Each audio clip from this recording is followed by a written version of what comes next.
The New Species, Chapter 2. Subject, Shiphead Ulina. Species, Urakari. Description, reptilian humanoid, no tail.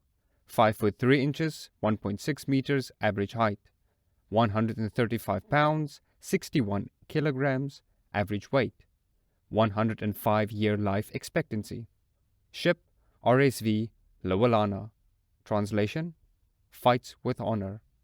Location, Sol. The bridge was silent as we watched the holographic display of the massive ship that had come to our rescue.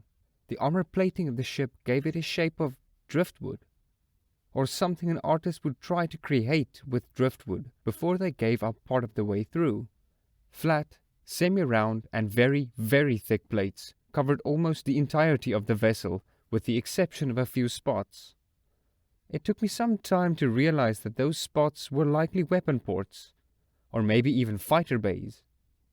There were 4 obvious weapons, 2 at the top and 2 at the bottom, pointing in separate directions. Judging from the shape, there had to be some sort of magnetically accelerated cannon. They were bigger than the Lowalana. Sir, part of the unknown vessel is opening up, and something is detaching from the interior, Grin informed me in a voice just above a whisper. It looks like it's another ship. A ship that was a little larger than our own separated from the unknown vessel and positioned itself alongside the Lowalana. An even smaller ship then left that one and began a course for us. "We're being hailed by the small vessel," Luna croaked, struggling to find his voice. I cleared my throat and said, "Put them through."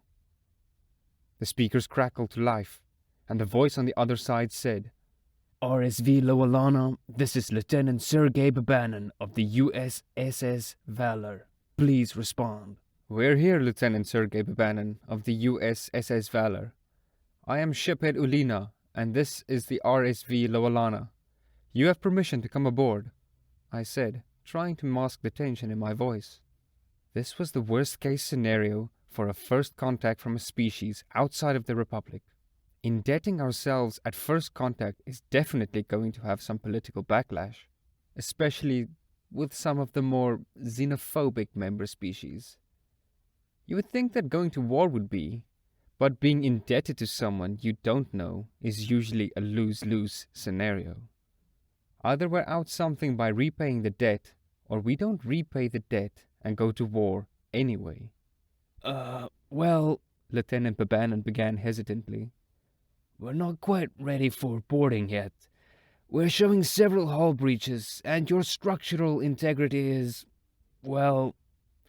"Our frame is damaged, we know." "It's not just damaged, Shiphead. It's cracked. Your frame is being held together by your hull, and your hull has holes in it. If we're not extremely precise with our docking maneuver, you're going to fall to bits." I gave Luna a bewildered look. He returned my stare with one of his own before looking back at his instrument panel. "By the suns, he's right. Apologies, Shiphead. The damage is much more severe than we originally assessed," he said. "What can we do?" I asked, trying not to sound panicked. "I don't want to lose any more of my crew." I don't know," Luna said, nearly losing his composure. "Don't worry too much, Shiphead. We're going to be able to extract you," Lieutenant Babanin interjected. "We are just going to need precision guidance. We're downloading the software required right now." "Do you have compatible docking equipment? Clamps and such?" I asked. "Well, we're currently waiting for the download to finish to solidify our plan of action. But I think our best bet is to use an umbilical. Looking at your ship's layout and the holes in it, we can probably attach to the hole in your... I think that's your living quarters. It's the room near your bridge." I did some mental mapping. Yes, that's right. That area sealed off due to depressurization, though. "That won't be a problem," Lieutenant Babanin said cheerfully. "We've brought enough gas to repressurize your entire ship. Once we're attached and the room is repressurized, you'll be able to unseal it and exit through the umbilical. The plan was solid, but one thing bothered me. If we're going to be using an umbilical, then why do you need precision guidance software? We're not familiar with your ship's construction methods or composition, he began. For all we know, just getting close to your ship can cause it to break apart due to the forces generated by our proximity. We'll need to be in a position far enough away that we won't be affecting you, aim and guide the umbilical to the proper position, and fire it gently enough that it won't send a shock wave that'll shatter your ship. Understood, I said, satisfied with his explanation. All right. Do you have pressure suits available? He asked. Luna shook his head and said, We don't have pressure suits, but we do have respirators. We won't last long if we're exposed to vacuum, though. Well, that's better than nothing. I suggest you prep them. We'll be in touch when we're ready to begin. Acknowledged. Shiphead Ulina out. The comms light winked out as the connection was severed. The crew sat in silence for a time, unsure of what to say. Something was bothering me about that interaction, but I couldn't quite place it. It was Kreen who made it click into place. Their sensors must be much more advanced than ours, she said in a hushed tone. What do you mean? Asked Luna. I spoke up. They were able to tell that our frame was fractured before we were.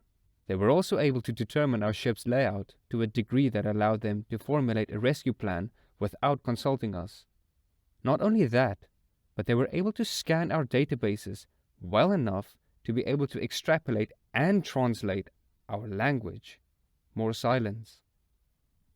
We hadn't just indebted ourselves in first contact with an unknown alien species. We've indebted ourselves with a more advanced, unknown alien species. I spent the next few minutes wondering what I should wear to my hearing. I took solace in the fact that what's left of my crew might live. We're being hailed, sir, Luna informed me. Open a channel. Lieutenant Babanan sounded more cheerful as he said, We're ready to rescue you. Turns out my plan held up to scrutiny, so we'll be proceeding with it. The only change is that we'll be sending some of our people aboard to assist with the evacuation, and I'll be joining the away team. Once everyone is safely off the ship, the USS Thanatos will scoop it up so we can begin repairs. Even though it was likely a very accurate description of what will happen, something deeply bothered me about the idea of a ship that can crew 50 people being scooped up. Understood, I replied. You have my permission to board. We'll begin evacuation preparation immediately. I'll see you on the bridge. Ulina out. The comms light once again flashed off as the crew gathered around the holographic display in anticipation. We watched as the alien ship expertly maneuvered into a position far enough away that its magnetic field and gravity wouldn't affect us enough to break us into pieces. We held our breath as the umbilical was fired and slowly traveled the distance between us. There was a time delay of half a second, so we actually heard the ever-so-soft thud of the umbilical making contact before we saw it. The umbilical has hit its mark, and we're holding steady, Kryn said joyfully. The tension in the air evaporated as the crew allowed themselves a little celebration. For my part, I exhaled the breath I had been holding. We're almost safe. Don't celebrate too heartily. We'll be having guests soon, and I want everyone on their best behavior. No staring, I said with a smile. Short band signal coming in, sir, Kryn said, holding her hand to her ear. It's the lieutenant.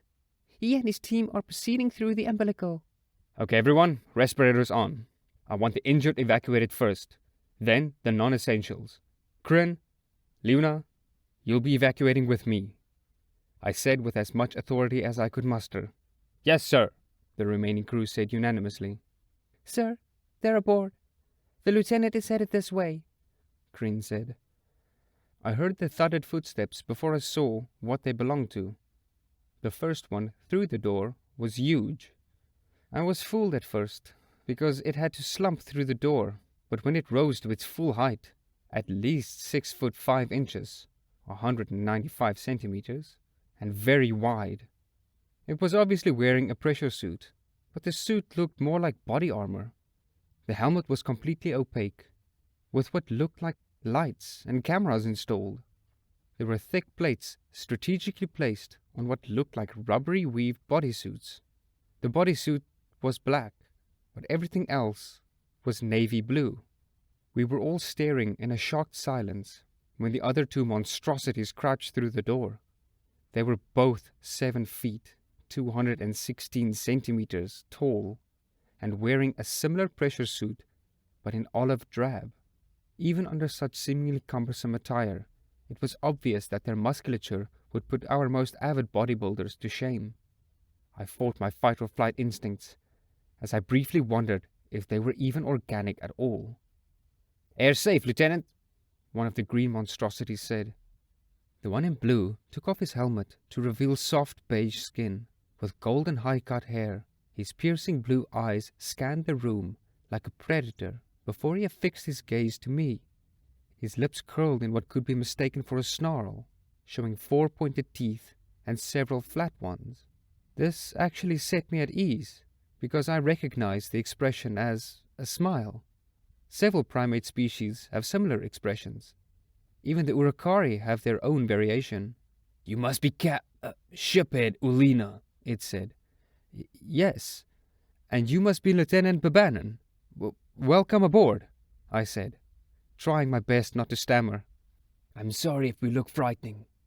These are designed to do that, but they're all we had on hand." "I understand. You're, quite larger than we pictured," I said as I rubbed the back of my neck nervously. One of the green monsters chuckled slightly. The other turned to look at him with what I assume was a glare. "The suits add to our size by an inch or two. It doesn't sound like it makes a difference, but it definitely does." He gestured to his left. "This is Corporal Simmons." Then he gestured to his right. "This is Lance Corporal Johnson." "Nice to meet you," Johnson said in a gruff voice. I nodded in acknowledgement, unable to speak. "Well then, let's get you rescued, shall we?" Lieutenant Babanan said with another smile. I was about to agree when the proximity alarm chimed again. This time, I definitely recognized the sound. I had been hearing it more and more lately, and the last time I heard it, it was right before we found ourselves in this situation. My heart skipped a beat. Crean looked up from her station and shouted, "Sir, Omni Union ships!"